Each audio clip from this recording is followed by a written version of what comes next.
हाय सर्वांना, तुमचं सर्वांचं खूप सारं स्वागत आहे आजच्या एका नवीन ब्लॉगमध्ये। नवीन दिवसाची ते मस्त अशी सुरुवात झाली होती।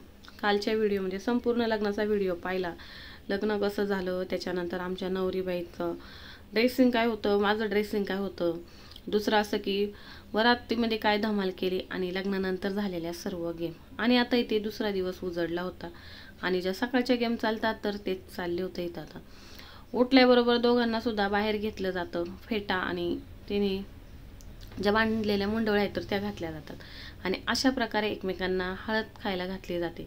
आपण पूर्णपणे प्रयत्न करायचा असतो की हळद तोंडामध्ये घेतली गेली नाही पाहिजे। आणि समोरची जी व्यक्ती असते म्हणजे तर श्रीकांत प्रतीक्षाला हळद लावण्याचा प्रयत्न करत होता, तिने मात्र थोडी पण घेतली नाही, पण श्रीकांतच्या तोंडामध्ये बऱ्यापैकी हळद गेली होती। तर असं सगळ्यात पहिले उठल्याबरोबर हळद खेळण्याचा कार्यक्रम आणि आता इथे काकीची काय तयारी चालली होती। अशा प्रकारे सर्व गरम पाणी घेतलं होतं आणि त्याला चारही बाजूनी दोऱ्याने वेढे मारले होते। तर इथे आंघोळ करण्यासाठी घेतलं जातं, सुपारी सोडली जाते, म्हणजेच सुपारी खेळण्याचा जो कार्यक्रम आहे तर तो केला जातो। आणि इथं अशा प्रकारे राहिलेली हळद दोघांच्या अंगाला लावून घेतली। इथे आत्या म्हणले की अंगावरती हळद अजिबात उठली नाही, कारण झालं असं की इतकी जास्त गडबड झाली हॉलमध्ये की पटापट आवरण्याच्या नादामध्ये। तर इथं आता दोघांना सुद्धा जी राहिलेली हळद होती, नवीन नवरा नवरी असेल त्यांच्या अंगावरती जी हळद असते ती अगदी छान दिसते, उठून दिसते, म्हणजेच मेहंदी काढलेली त्याच्यावरती हळदीचा अंग, हिरवा चुडा, नवरीचं रूप अधिक खुलून दिसतं।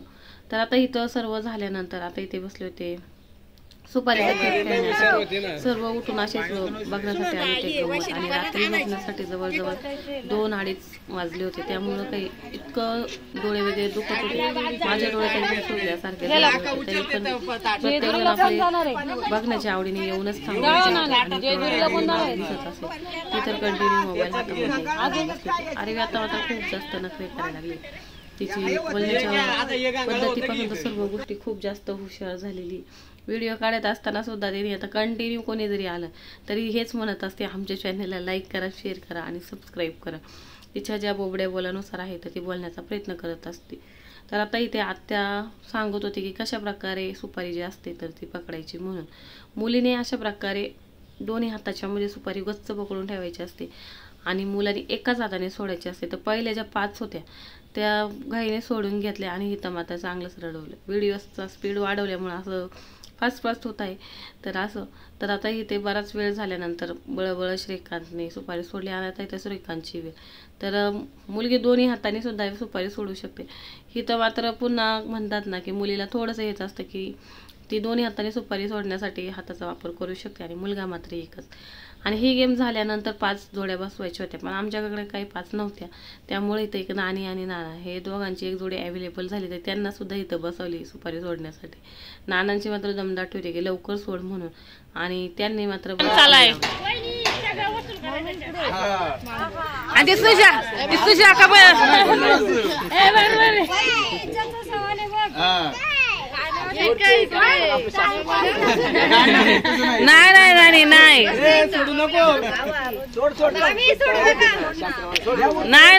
नाही शास्त्र मार्ग करायचे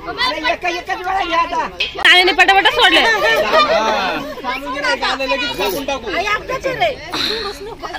आता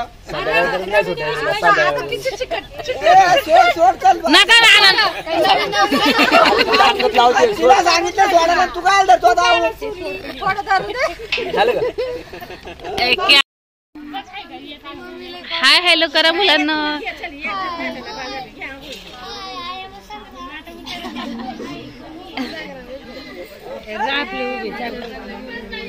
बच्चे पार्टी एकदम आनंद घेत होती, सर्व गेम पाहण्याचा मस्त निवांत बसून घेत होते।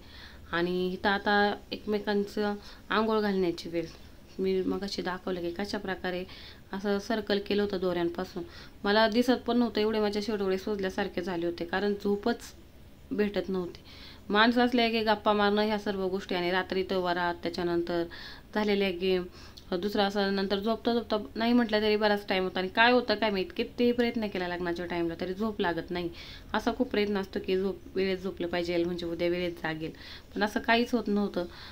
असं कंटिन्यू उद्याच्या विचाराने लवकर उठायचं आहे किंवा उद्याचं पुन्हा कार्यक्रम अटेंड करायचा, तर ह्या विचाराने अजून होल्ड होतं. तर आत्तापर्यंतचा कार्यक्रम मस्त छान झाला. दुसरं असं की लवकर आवरायचं होतं, कारण आजच्याच दिवशी त्यांना जेजुरीला पाठवायची होती, कारण पुन्हा पुढे होणारं जागरण, गोंधळ आणि रिसेप्शन, तर ह्या सर्व गोष्टी होणार होत्या. म्हणून लग्न झालं लगेच दुसऱ्या दिवशी पटापट ह्या सर्व आवरून घेतला कार्यक्रम आणि लगेच जेजुरीला जाण्याची तयारी. पण थोडासा गोंधळ झाला की जेव्हा जागरण गोंधळ ठेवलं होतं, म्हणजे लग्नाच्या दुसऱ्या दिवशी जेजुरीवर दुसऱ्या दिवशी होतं जागरण गोंधळ, त्याच दिवशी गावाकडे एक व्यक्तीचं मैत झालं, म्हणजे भावकीमधलं म्हणतात ना, त्यामुळं तर इथं लागलं सुतक. त्यामुळे पुन्हा टेन्शन आला. सांगताना थोडेसे चुकी झाले की जेजुरीवर न आल्यानंतर दुसऱ्या दिवशी आराम ठेवला होता की खूप दगदग होईल, नाही म्हटलं तरी एवढ्या लांब जाऊ नये या सर्व गोष्टीमध्ये. त्याच्यामुळे थोडा आराम ठेवला होता आणि चौथ्या दिवशी होतं रिसेप्शन, जागरण गोंधळ. पण मयत झाल्यामुळं पुन्हा पोस्टपोन करावं लागलं. मोठा टेन्शन झाला, कारण एक सर्व सेटअप असतो आणि एक नवीन नवीन उत्साह असतो कुठलाही कार्यक्रम करण्यासाठी, आणि अचानक या सर्व झाल्यामुळं सर्व पाहुणे निघून गेले. मांडवाला तरी मांडव किती दिवस ठेवणार, त्यामुळे त्यांनी मांडव सुद्धा सोडून घेतला. तर इतकं खराब वाटत होतं ना, एकदम बॅड फिलिंग म्हणतात ना, तर तसं काहीसा प्रकार झाला होता.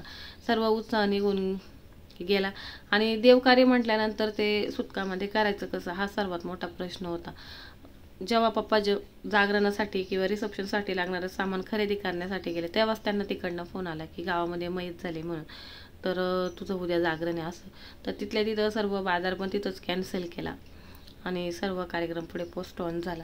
सर्वांचाच मूड ऑफ झाला. आता ह्याला पर्याय नव्हता. तरी नशीब की लग्न हे व्यवस्थित निर्विघ्न पार पडलं आणि बाकीचे सर्व कार्यक्रमसुद्धा एक दिवस अगोदर जागरणाच्या मयत झालं, त्यामुळं थोडंसं पोस्टपोन करता आलं. पण जागरणाच्याच दिवशी जेव्हा पूर्ण तयारी झाली असते त्या टाईमला असं झालं असतं तर काहीच हातामध्ये राहिलं नसतं. त्यामुळं ठीक आहे, लग्न व्यवस्थित झालं. फक्त कुठंतरी मनाला खराब वाटलं की कार्यक्रम पुढे ढकलला गेला.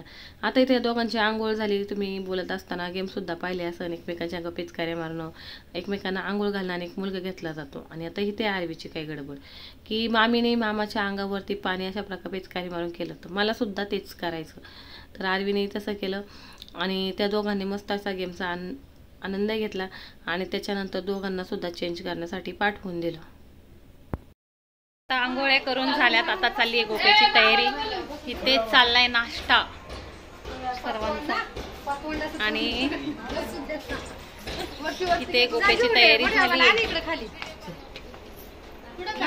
1 मिनिट. आरवी वेळेगत नाही करतो बाबा, नाश्ता करा.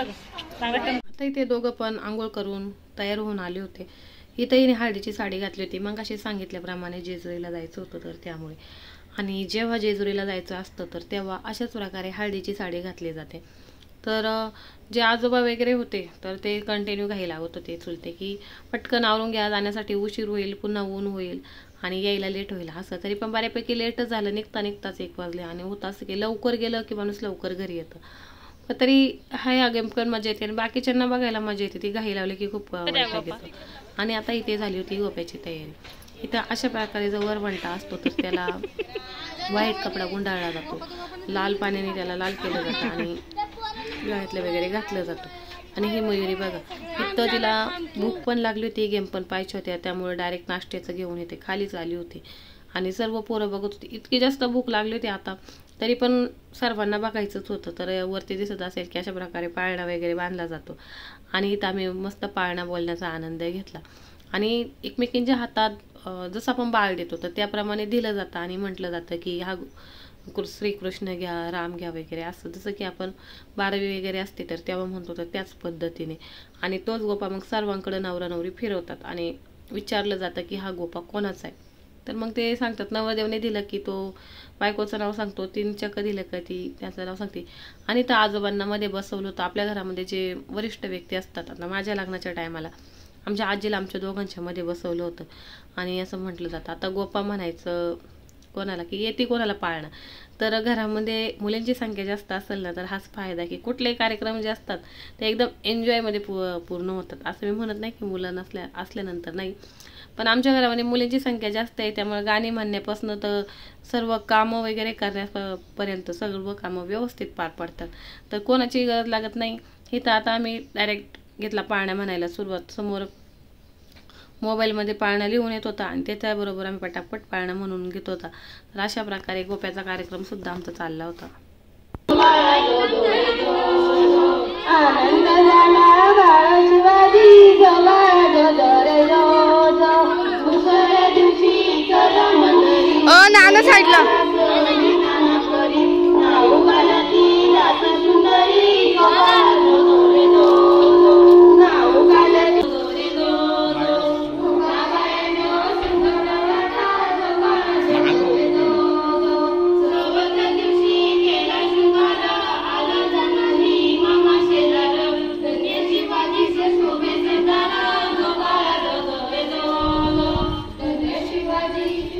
डॉक्टर काढ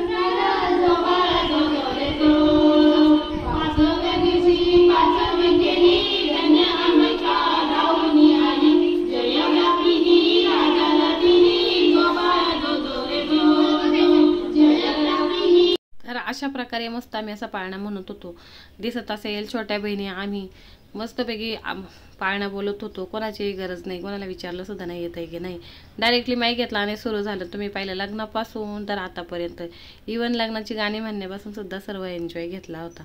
आणि एक गंमत सांगाविषयी असं वाटतं की त्या दिवशी सहज असं म्हटलं की मी म्हटले माझ्या बहिणीला की जी पुढे दिसत असेल ग्रीन ड्रेसवरची, तर तिला मी म्हटलं की आपल्या घरातल्या मुली खूप हुशार आहे, तुला पार्लर येतं. जी मला तिची व्हिडिओ नाही घेता आली, घरामध्ये चांगल्या उत्तम प्रकारे कुस्ती खेळते, म्हणजे पूर्णपणे तिचं नेचर जे म्हणतात ना ते दबंगल आहे, तर त्याच पद्धतीने झालेले. तर ती कुस्ती करते.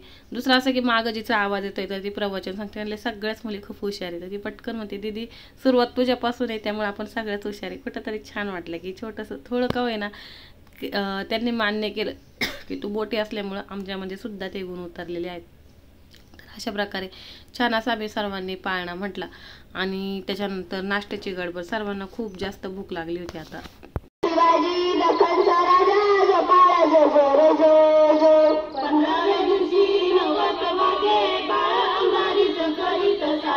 सांगेल सेनापती लष्कर फौज सांगेल शिवाजी जो बाळ जो रे जो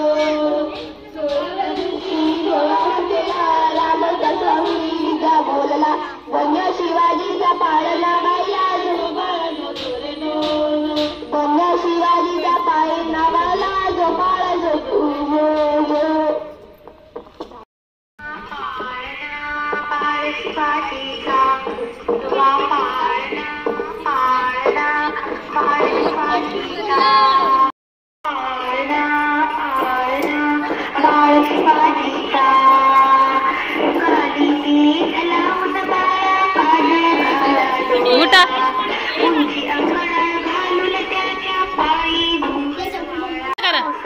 बंद बस कर.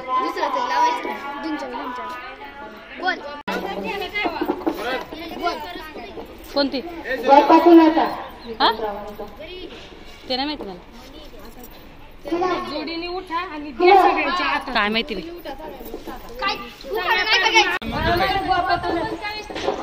बटन बंद कर बाई. फक्त मला बापा कुणाचा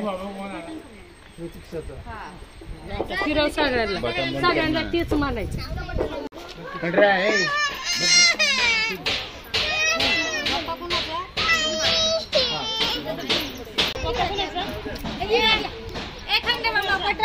दर मला घेता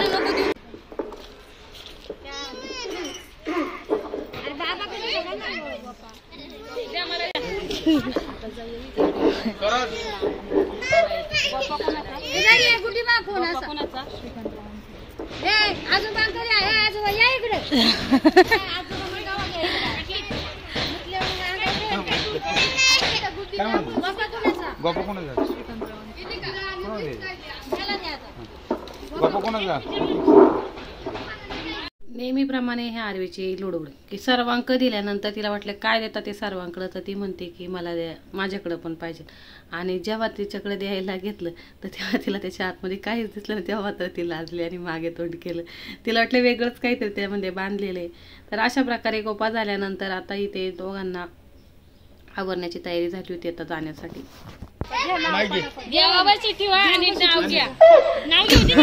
गोपा एवढा जड आहे.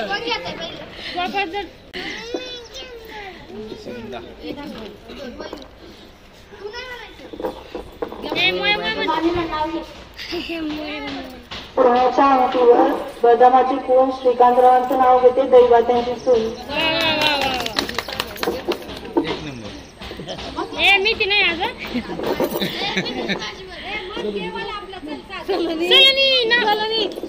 कोरिओग्राफर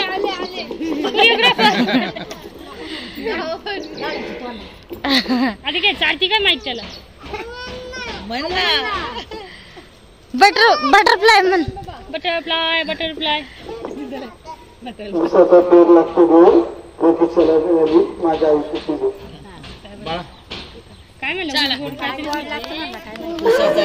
चुकलं वाटतं काहीतरी चुकलंय हा म्हणूनच मग जुळलं जी सलोनी होती ती कंटिन्यू श्रीकांतच्या मागे होती. तिला सांगितलं तिचा मेकअप पासून म्हणजे बऱ्यापैकी सांगितलं की नाही. आता पार्लरचं काहीतरी चुकलं अगं तो. करण्यापासून तर त्याच्या सर्व गोष्टी हँडल करण्यापर्यंत इव्हन काही नाव वगैरे घ्यायचं असलं की तिलाच बोलवलं जायचं तो. तर आता ही ते चालली होती सूनमुख बघतात म्हणजेच आता सांगायचं म्हटलं की मोदी खाई नवरीला मांडीवर घ्यायचं आणि आपण जी वस्तू घेतलेली आहे तर ती तिला गिफ्ट म्हणून द्यायची. तर आता इथे आईने घेतली होती गुळ खायला घालायचा अशा प्रकारे आणि आपण दिलेली वस्तू तिला गिफ्ट द्यायची. तर इथं ताई मोदी खाई चालली होती. कोणी काय गिफ्ट घेतलं तर तुम्हाला ते दिसेलच आणि मी काय घेतलं मला वाटते कदाचित मी तुम्हाला सांगितलेलं सुद्धा असावं. ओके आता कानात ते बसत नाही तिच्या. सर्व सासवांनी मांडीवर घ्यायचं असतं तर आईने तिला छान असे कानातले दिले आणि आता इथे काकींची वेळ. तर काकींनी सुद्धा मांडीवर घेतले. आपण जे गळ्यामध्ये शिंपले घालतो पाळे असतात वरती तर काकींनी त्या केल्या होत्या. तर त्यांनी पण मस्त असे तिला शिंपले केले. खूप छान वाटतं असं की आपल्याला जेव्हा नवीन नवीनच असतात तर हे सर्व लाड पुरवले जातात, कुठेतरी गिफ्ट भेटले जातात, कोणी पैसे देतं. तर असं माझ्या टाईमला सुद्धा अशाच प्रकारे सर्व गोष्टी केल्या होत्या की गुळ खायला घालायचा, त्याच्यानंतर मांडीवर घ्यायचं आणि पुन्हा मग आपल्याला काहीतरी भेटणार. इथे नानीने तिला पैसे दिले, बऱ्यापैकी पैसे सुद्धा जमा होतात. तर असं मस्त वाटतं की लग्नाच्याच टायमाला हा सर्व आनंद घ्यायला भेटतो. असं मी म्हणणार नाही आता म्हणजे काय ना चुकीचं वाटू शकतं की काही काही म्हणतात की कशाला खर्च करायचा लग्नावरती, शॉर्टकटमध्ये करायचं रजिस्टर वगैरे. पण ठीक आहे प्रत्येकाचा ऐपतीचा भाग हा वेगळा राहिला. पण तरी पण एक लग्न हे असं असतं की आयुष्यामध्ये आपलं एकदाच होतं आणि त्याचा आनंद लुटावा. पैसा वगैरे काय आपण आयुष्यभर कमवतच असतो. तर त्यामुळे ह्या गोष्टींचा आनंद अशाच वेळेस भेटतो. पण मी असं सर्वांचंच म्हणत नाही, एखाद्याच्या परिस्थितीमुळे सुद्धा लग्न वगैरे होऊ शकतं. पण जर ऐपत असेल, कारण आम्हालाही बऱ्याच दादांनी सजेशन दिलं होतं की जाऊ दे कशाला खर्च करत बसताय, जर लव्ह मॅरेज आहे किंवा समोरच्या लोकांची तयारी नव्हती तर त्याच्यामुळे तुम्ही रजिस्टर करा. तर आईचं पूर्णपणे म्हणणं होतं की माझा एकुलता एक मुलगा आणि माझी खूप इच्छा आहे की त्याचं लग्न असं छान असावं, आपण म्हणतो ना वाजत गाजत करावं. तर असं तर आईने तिची इच्छासुद्धा इथं पूर्ण करून घेतली. आता इथे सर्वांनी दिल्यानंतर मी पण कानातले दिले. आता हिला सुद्धा अशा हातात देत होते, तिने सुद्धा प्रतीक्षाला मांडीव घेतली. तर असं आमचं लग्न छान असं पार पडलं. फक्त जागरण पूजा झालेली, पोस्ट ऑन कधी काय सांगू शकत नाही आता. आणि आता इथं घेतलं तर सर्वांनी नाश्ता. सर्वजण बसले नाश्त्यासाठी. नाश्त्यामध्ये काय पिठलं भाकर आणि भात. तर असं असतं जेवण. तर चला बाय, आजचा ब्लॉग इथं एंड करते. भेटूया पुढे. हा भाकर लिमिटेड आहे लिमिटेड भाकर आहे म्हणतो. तर चला बाय, आजचा ब्लॉग इथं एंड करते. भेटूया पुढच्या नेक्स्ट छानशा ब्लॉगमध्ये. Bye bye. सकाळचा असा गडबड गोंधळ झाल्यानंतर नवरा नवरी आले नव्हते आणि आम्ही इथं होता टाईम तर लगेच सामान लावायला सुरुवात केली होती सर्वांनी आणि गिफ्ट वगैरे सर्व व्यवस्थित. उद्याच्या व्हिडिओमध्ये काय गिफ्ट आले काय तर सर्व सांगेल. पुन्हा पाहुणे सुद्धा निघून गेले मगाशी सांगितल्याप्रमाणे, थोडंसं वाईट पण वाटलं. तर चला बाय, आजचा ब्लॉग इथंच एंड करते. भेटूया पुढच्या नेक्स्ट छानशा ब्लॉगमध्ये. व्हिडिओला लाईक करत जावा, सबस्क्राईब करत जावा. छान वाटतं तुम्ही लाईक केल्यानंतर ॲप्रिशिएट केल्यास